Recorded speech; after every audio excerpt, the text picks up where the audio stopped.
Hello everyone, আমি প্রিয়াঙ্কা দে, taro reader. আজকে যে টপিকটা নিয়ে কথা বলবো, অনেকেই কোশ্চেনটা করে আমাকে এসে যে মা কালীর গলায় লেবুর মালা কেন পরানো হয়, বা মা তারার সাথে আহ, মা তারার যে মন্দির আছে সেখানে ব্লু লোটাস দেওয়া হয় না। কারণটা কেন সেটাও বলে দিচ্ছি। কিন্তু অনেক ফটোতে, মা তারার ফটোতে দেখবেন হাতে ব্লু লোটাস দেওয়া, নীল কালারের লোটাস দেওয়া আছে। এগুলো কেন, এগুলোর সাথে এই মায়েদের কি সম্পর্ক আছে, কেন দেওয়া হয়? তো প্রথম কথা বলে দিই, লেবু যেটা হয় সেটা হচ্ছে খুব ভালো নেগেটিভিটি ক্লিনজিং হয়। নেগেটিভিটি ক্লিনজিং মানে হচ্ছে হালকা নেগেটিভিটি, যেগুলোকে আমরা নজর দোষ বলে থাকি, সেরকম খুব বড় ব্ল্যাক ম্যাজিক বা কোনো তন্ত্রক্রিয়া হলে সেটা কাটবে না। কিন্তু হালকা নেগেটিভিটি থাকলে বা কেউ নজর দোষ দিলে পরে সেটা কিন্তু লেবু দিয়ে সেটা বের করা যায়। লেবু খুব ভালো নেগেটিভিটিটা টেনে নেয়। তো কারোর যদি একটা রেমেডিজও দিয়ে দিচ্ছি সাথে, কারোর যদি মনে হয় খুব নেগেটিভ লাগছে বা আপনার কেউ নজর দিয়েছে, খুব নজর পড়েছে, সেরকম যদি আপনার মনে হয়, তো একটা গোটা পাতি লেবু নেবেন, অন্য লেবু না, পাতি লেবু নেবেন।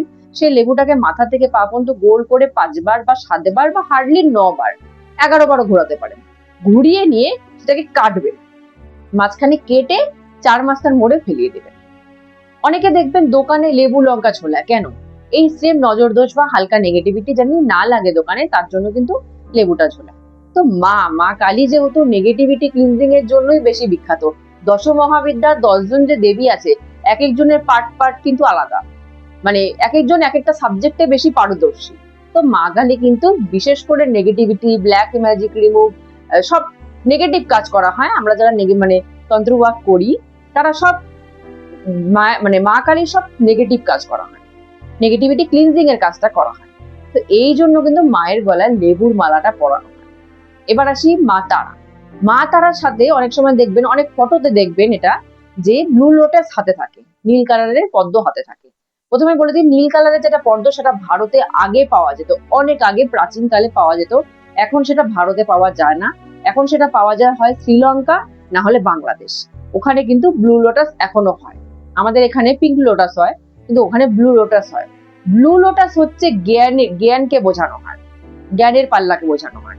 তো মা তারার কাছে যেহেতু জ্ঞান সম্ভার আছে, আমরা মা তারাকে মোক্ষের দেবীও বলা হয়। কারণ যে যত জ্ঞানী হবে, যার কাছে যত জ্ঞান আসবে, সে তত মোক্ষের দরজা তার কাছে খুলবে। তো মা তারাকে যেহেতু জ্ঞানের দেবী, মোক্ষের দেবী বলা হয়, তো এই জন্য ব্লু লোটাসটা তার হাতে থাকে। তাই বলে কিন্তু এই না যে মা তারা ছাড়া অন্য কোনো দেবদেবতা মোক্ষের পথে নিয়ে যেতে পারে না। সবাই মোক্ষের, যার যার আরাধ্য তাকে মোক্ষের পথে নিয়ে যাবে। কিন্তু একটা স্পেসিফিক্যালি থাকে না, যেরকম আমরা যেরকম সব সাবজেক্টেই পড়াশোনা করেছি, বাট কেউ কেউ কিন্তু এক একটা সাবজেক্টে বেশি পারদর্শী হয়। তো মা তারাকে কিন্তু মোক্ষের জন্যই, জ্ঞানের জন্যই কিন্তু দেখা হয়। যেরকম বুদ্ধদেব, উনি কিন্তু মা তারারই সাধনা করেছিলেন মোক্ষ প্রাপ্তি করার জন্য, জ্ঞান প্রাপ্তি করার জন্য। যেরকম বৌদ্ধিক ক্ষেত্রে যারা বুদ্ধিস্ট রিচুয়ালস ফলো করে, তারা জানো সেখানে গ্রিন তারামা কিন্তু খুব একটা বড় নাম। গ্রিন তারামার কিন্তু অনেক পুজো হয়। গ্রিন তারামা কিন্তু মা তারারই একরকম রূপ। মা তারার তো অনেক রূপ আছে, তো গ্রিন তারামা কিন্তু মা তারারই একরকম রূপ। কারণ সেখানে বুদ্ধিস্টরা খুব মা তারাকে মানে, তারা মা তারারই সাধন, মানে যিনি বুদ্ধদেব ছিলেন তিনি মা তারারই বেসিক্যালি সাধনা করেছিলেন মোক্ষ প্রাপ্তি করার জন্য। তো এই জন্য মা তারার সাথে না ব্লু লোটাসটা তার হাতে দেওয়া হয়। আর আগে যখন ভারতে ব্লু লোটাস ছিল, ব্লু লোটাসে তাকে মালা পরানো হতো। এখন তো পাওয়া যায় না বলে সেটা আর মার হাতে দেওয়া যায় না। কিন্তু অনেক ফটোতে আপনারা দেখতে পাবেন যে মার হাতে ব্লু লোটাসটাই থাকে। একটা জিনিসও ইনবিল করে দিচ্ছি, মা কালীর হাতে অনেক সময় কিন্তু আমরা অনেক জায়গায়, এক এক জায়গায় এক এক রকম অস্ত্র দেখতে পারি। অনেক জায়গায় কিন্তু দেখবেন যে মা কালীর হাতে ত্রিশূল নেই, কিন্তু শ্মশানে যে মা কালী থাকে তার হাতে কিন্তু ত্রিশূল থাকে। অনেক জায়গায় দেখবেন যে মা কালীর হাতে খড়গ আছে, খড়গটা বেসিক্যালি সব জায়গায় থাকে। অনেক জায়গায় দেখবেন তরোয়ালও থাকে, আবার অনেক জায়গায় কিন্তু তরোয়াল থাকে না। অনেক যে মুন্ডমালা তো থাকেই, অনেক জায়গায় দেখবেন বাটি থাকে হাতে, আবার অনেক জায়গায় দেখবেন বাটি থাকে না। এক এক জায়গায় এক এক রকমের অস্ত্র থাকে।